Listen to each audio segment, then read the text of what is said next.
In this video, I'm gonna show you how to enable vanish mode on Instagram. For this, first of all, make sure that you are connected to the internet, and once connected to the internet, simply open your Instagram application.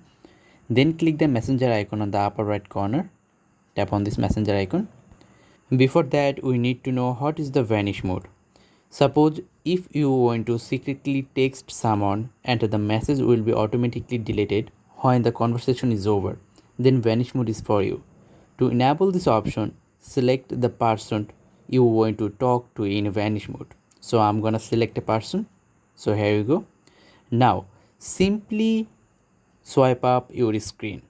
Simply swipe up your message screen. So I'm gonna swipe up yes, and once you finished swipe up your screen, your vanish mode will be enabled. To disable this option, simply tap on turn off vanish mode on the upper middle. Tap on this, your vanish mode is disabled.